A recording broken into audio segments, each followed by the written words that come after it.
Hello everyone, I am Sumista. Today I am going to summarize the chapter 7 of the book Life Without Limits. The chapter name is Don't Let Your Face Plant Grow Roots. What's the takeaway from this chapter is that many a times we didn't find result as we are expecting. That is, we fail different stages of life. And what we do, we start thinking negative things which are not going to help us, rather distract us from the goal.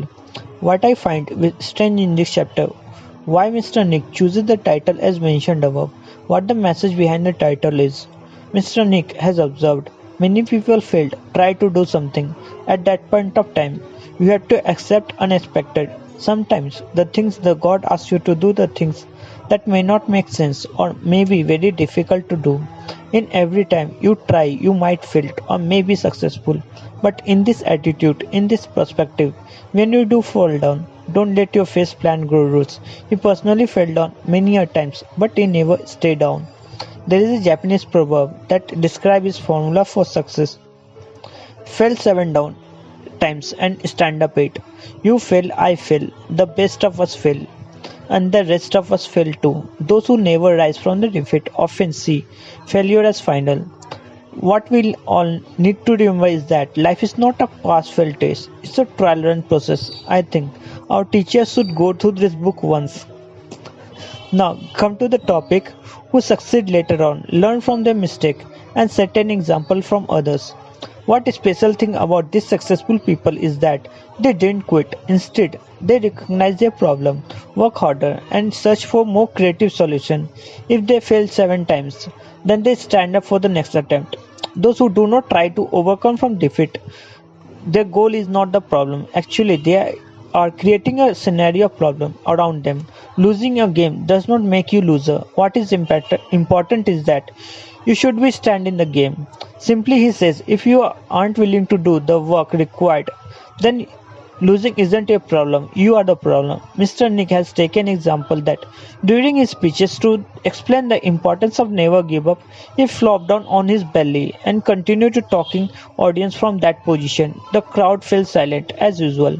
Audience might think that it would be impossible for me to get me on my own. Once he encountered the same situation that during his speeches before the former governor of Florida and his wife, a large and distinguished audience in Houston, one lady might think that it is impossible for me to get me on my own and came up to help me. Although I was demonstrating this to the audience, my parent used to say rise from the horizontal position at toddler and put pillow down, but I had to do it my own way, the harder way, of course. Instead of using the pillow, I crawled onto the wall chair and then inched myself up. Mr. Nick further said that even if you are creating a sense of purpose of your life, keep hoping for the possibilities. Have faith in your future.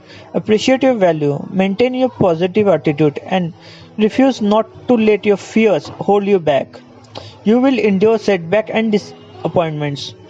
You should never think failure as final. You never equate this with death or dying because the reality is that you are you are struggling, you are experiencing life. You are in the game. The challenge we face can help us to make us stronger, better and more prepared success. You should change your perspective or looking failure as final. It is the first step towards success. Failure can give at least 4 valuable lessons. First, it's a great teacher. Yes, defeat is a great teacher. Every winner has played the loser. Every champion has been a runner-up.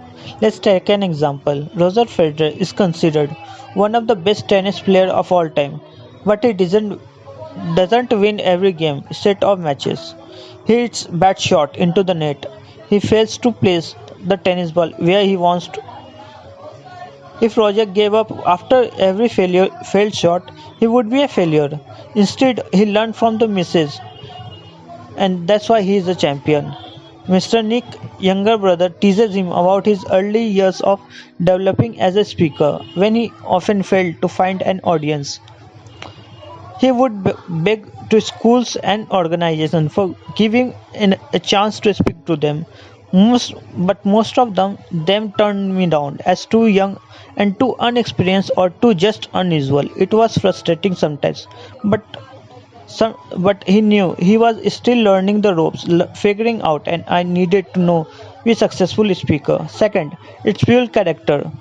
It is possible that messing up can build up and make you more fit for success. Yes, what does not destroy you, you can make you stronger, more focused, and more creative, and more determined to pursue your dream. You may be in a rush to succeed, and there is nothing wrong with that. But patience is virtue too, and failure certainly will develop that trait in you.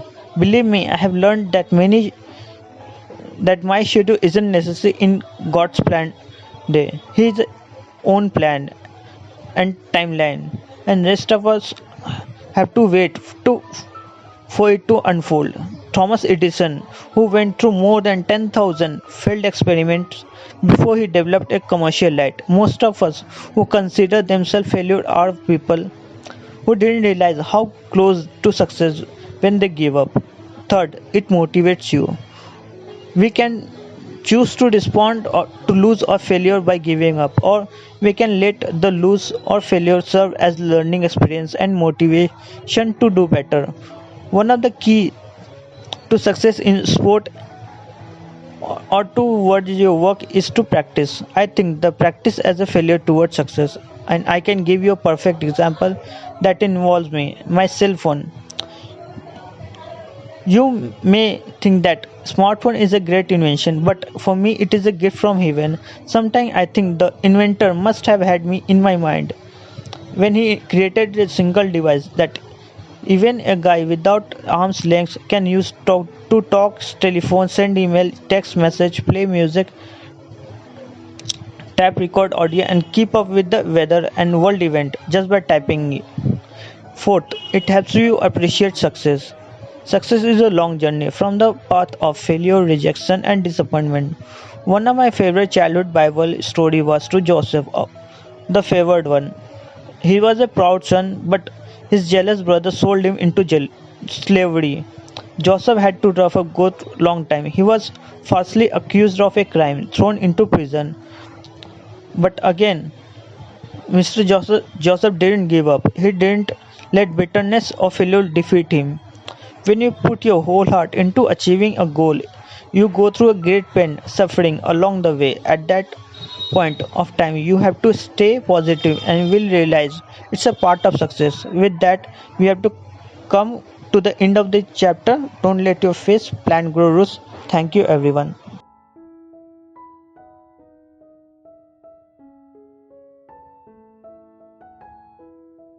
Hi guys, I hope you must have liked our initiative of one book, 1 hour, 1 week. Also, we'd like to take a moment here to thank you guys for all your support and love as we hit our first 100 subscribers. Please like and share this video and do subscribe to our channel to keep yourselves updated for the coming videos. Thank you for associating with us and have a good day.